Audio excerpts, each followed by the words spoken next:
Are there any hardware areas that a video editor or motion graphics creator can kind of cut corners on hardware wise? Because, you know, the extra whatever doesn't help them that much.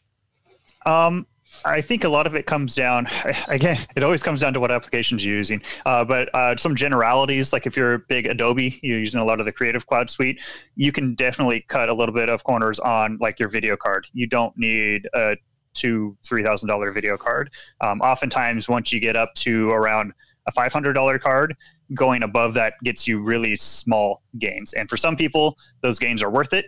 And there are some cases where you do still want that. A good example is if you work with red footage that uses the GPU for debayering and decoding. And so higher a GPU will help. But for most people, it doesn't really help that much. So that's one area where I think a lot of people might overspend is on the video card. Now that is just for like Adobe. Get into like Resolve, it's kind of the opposite. Resolve, you throw more GPU power at it, and it's going to make things like noise reduction way faster. So yeah, it comes down to the application, but that's the big one. Beyond that, I'm not sure, because going through like the core components in a system, CPU, you can go pretty beefy with video editing. You wouldn't want to do something like a dual Xeon. We used to sell a ton of dual Xeons for like video editing, and now it's just there's no point. None of these applications are threaded well enough to be able to take advantage of the really large core counts you would get through a dual Xeon. So we really don't sell many dual Xeons at all anymore. So I guess that's one area you can cut on if you were actually looking at that. But RAM, I mean, oftentimes you can benefit from pretty large amounts of RAM, 32, 64, 128 gigs. Storage, I mean, having fast storage is always nice, especially with like video editing where you're copying media, you know, around onto, you know, like to your local computer and then off onto a backup. It's always nice to have fast storage. And then, yeah, video cards really that one place where you kind of can cut corners a little bit. Now, what about like the enterprise class stuff? So when we're talking enterprise versus consumer GPUs, or like error correcting RAM, or a NAS rated drives, that kind of thing, are those worthwhile? Oh, yeah, that's actually right. Yeah, I totally forgot about all that kind of stuff because we don't oftentimes use like error correcting RAM in our workstations, and same with like the NVIDIA Quadro GPUs or the Radeon Pros from AMD. We just don't use them very often because it's not necessary. So that totally even completely slipped my mind.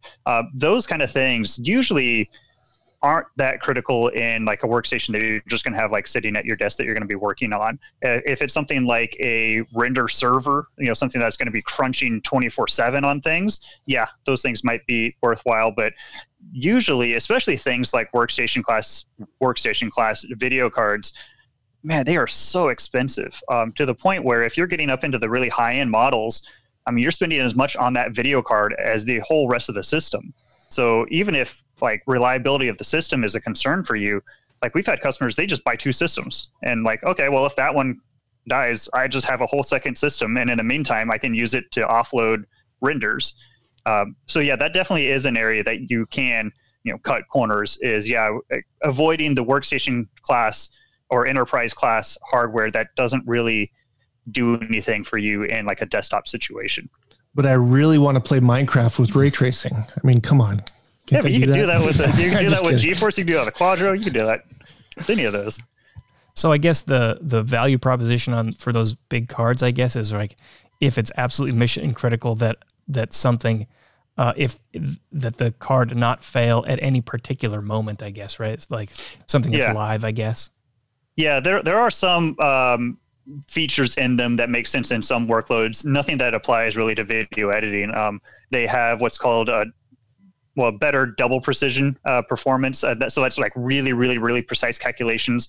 But that's usually if you're like an engineer and you're doing structural analysis of a bridge. Like, yeah, you really want that high precision. You need it to do, you know, accurate, you know, load simulations.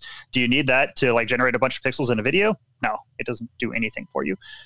They often also have more what's called video memory, VRAM, and that can be a factor once you get up into like 8K resolution. So if you want to actually edit 8K native on your system, which is going to be rough no matter what, but sometimes, especially if you're using like DaVinci Resolve that uses the GPU more, you might need that. But you can get more than enough typically out of a consumer class card, especially if you go up to like NVIDIA's kind of in-between line, their Titan line, where it's not really a consumer card, it's not really the enterprise, it's this weird in-between that kind of switches back and forth which way it goes. And right now it's a little bit more towards enterprise, kind of.